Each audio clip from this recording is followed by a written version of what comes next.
You know that feeling when you just click with someone, like you kind of instantly get what they're thinking or feeling, even if they haven't said much? Yeah, absolutely.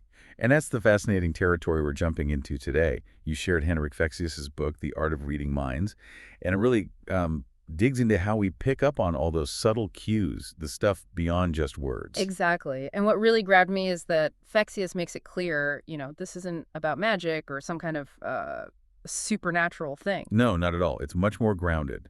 It's about honing your natural observation skills and really understand the psychology behind why people act the way they do. And based on the source you shared, it seems the interest here is really about finding practical tools, right? Ways to navigate that whole unspoken side of communication better. Precisely.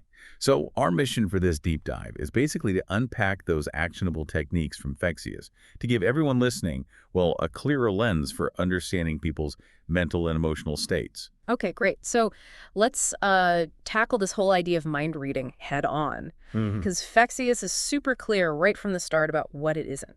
Yes, and that's key. He warns against what he calls Othello's mistake. Basically, projecting your own stuff onto other people. Right, like seeing someone with a neutral face and just assuming they're mad because, well, you might look like that when you're angry. Exactly. That's not understanding them at all, is it? It's just making assumptions based on your own world. Huge difference. Totally. And then he makes this really compelling point about emotions not just being, feelings floating around in your head, they're physical. Oh yeah, that connection is crucial. He has that exercise, doesn't he? Clench your jaw, furrow your brow, tighten your fists. Yeah, and you actually start to feel a bit angry or stressed. It's wild. It is. And the insight there is that your body isn't just reacting to emotions, it's actively, like, shaping them. Mhm. So paying attention to your own physical state helps you understand your feelings, and then, by extension, how others' bodies might be reflecting their feelings. It's almost like our bodies are constantly broadcasting these signals, even when we don't consciously realize it. Mm-hmm. And that unconscious communication, those tiny little physical tells, they can sometimes completely contradict the actual words someone's using. That's definitely where you get that gut feeling, isn't it? That nagging sense that something's off, even if the words sound perfectly fine. Precisely. Your unconscious is picking up those subtle things, maybe a slight tightening around their eyes or a tiny shift in posture cues that just don't quite line up with what they're saying. So Fexi's goal is to make us more aware of these things, bring them into our conscious mind. Exactly. To make it a trainable skill. He uses that great analogy of learning to ride a bike. Right. Wobbly and awkward at first. Yeah, but then it becomes second nature, something you just do without overthinking it. That's the aim here. I really like that. It makes it feel achievable, not some complex, impossible skill. And his focus is so practical, isn't it? Very. He actually says he wants it to be like an IKEA instruction sheet. Huh.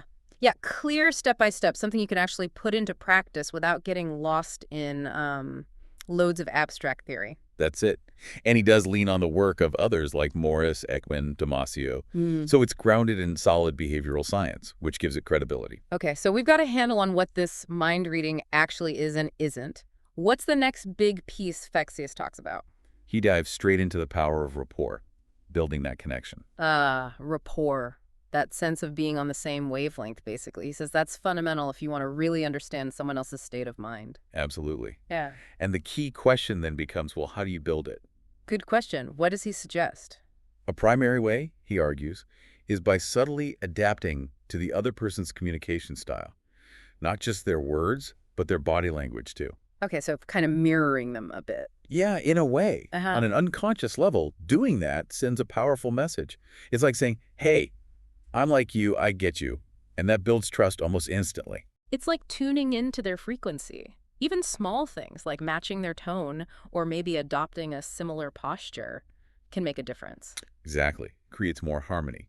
And what's really interesting is that once you've established that initial rapport, the dynamic can actually shift. How so? Because you've built that trust, that understanding. One person can then gently start to, well, lead the interaction.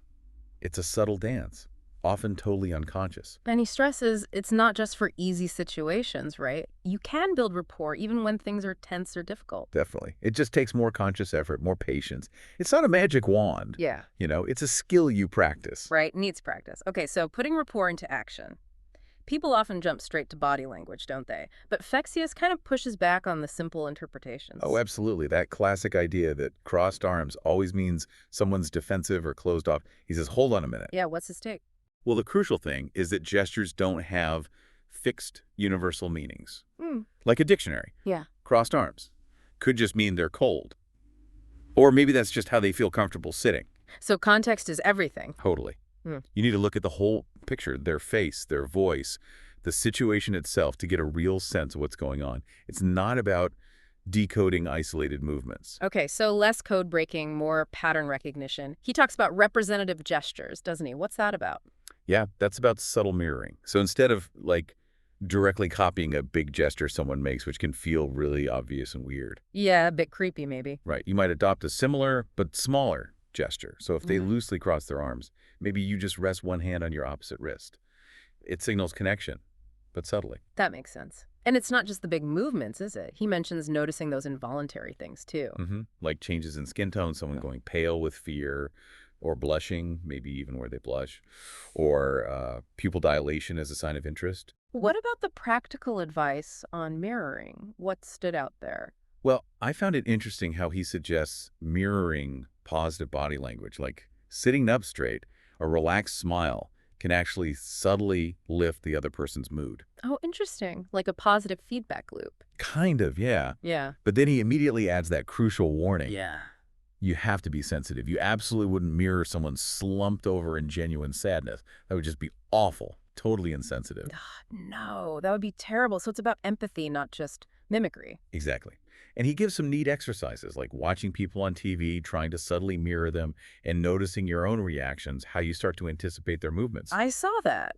And he reassures you that feeling a bit, well, fake or awkward at first is totally normal. Yeah, like learning any new skill, right? Like that bike analogy again. It takes practice to make it feel natural. Okay, so that's body language. But that's only one part of it. He also digs into voice and language, doesn't he? Big time. Think about how much we convey just with our tone.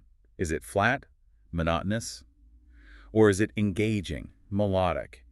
That changes everything about how the message lands. Totally. And the speed we talk at the tempo, trying to match how quickly the other person seems to be thinking or processing things. Yeah, that sales team example he gives is striking, isn't it? Or they boosted sales just by matching the customer's talking speed. Yeah, by nearly 30%. Just by adjusting their tempo, it really shows how fundamental that connection is. Wow. And then there's linguistic style, too, adapting to cultural references, being careful with slang. Right.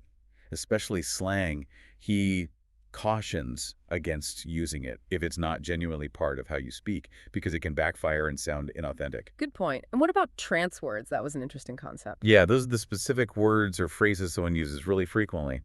Fexius suggests that weaving those same words into your conversation with them. It makes them feel more understood. Exactly.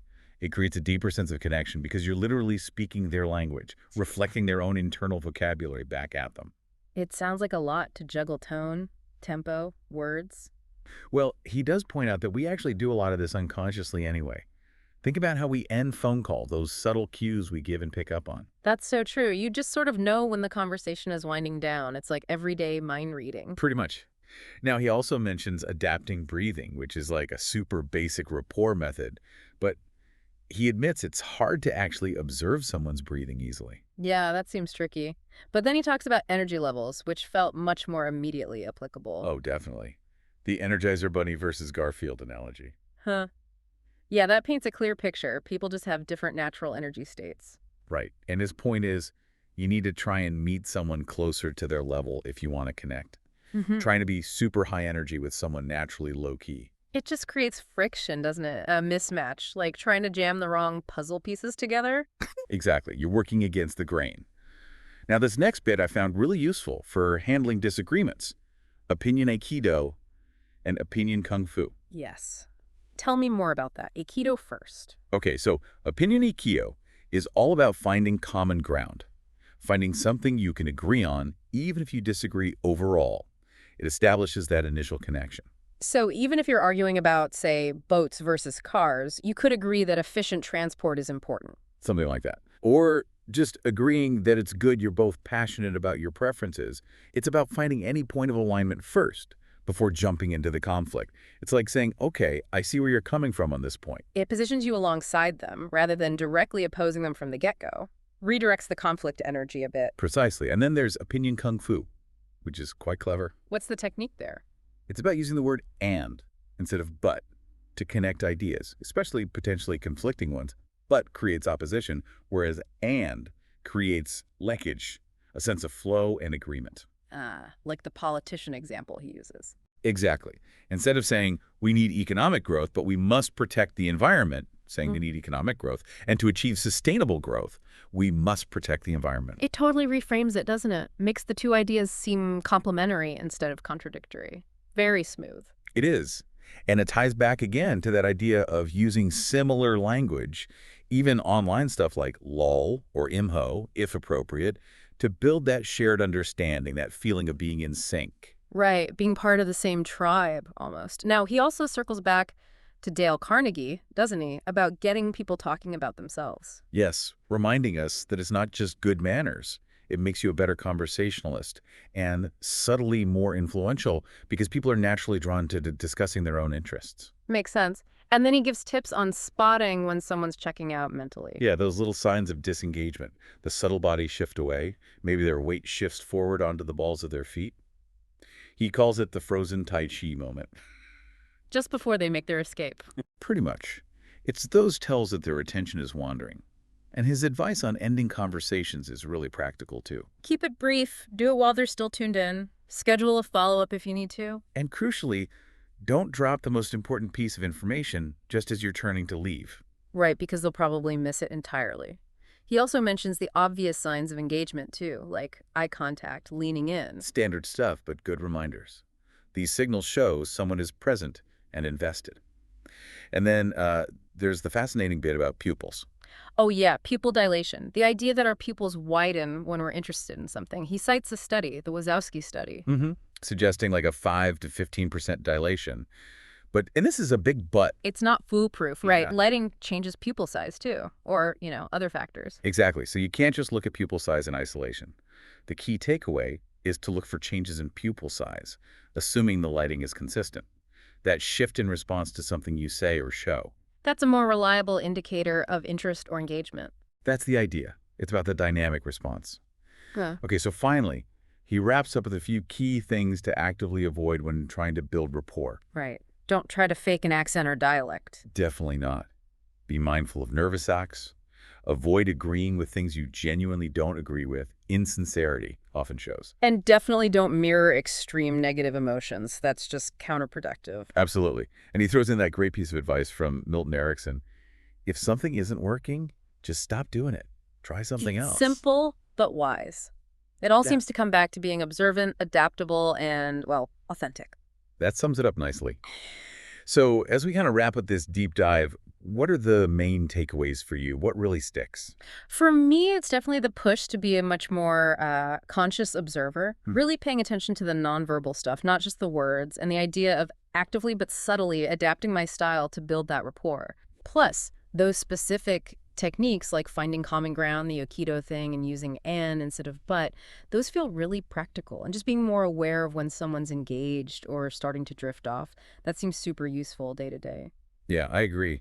Understanding these principles and actually trying to apply them can really genuinely enhance your interactions. You start to get a much richer, more nuanced picture of what's going on with people, way beyond just the surface chat. Okay, so here's a final thought to chew on. Maybe in your very next conversation, consciously pick just one non-verbal thing to focus on. Could be posture, eye movement, whatever, and just notice it. Then maybe reflect afterwards. What might that have been telling you about their thoughts or feelings? Oh, I like that. A simple, concrete challenge. And it highlights that this isn't about mastering some secret code overnight. It's an ongoing practice, isn't it? A skill you keep refining in, well, pretty much every interaction you have. Yeah.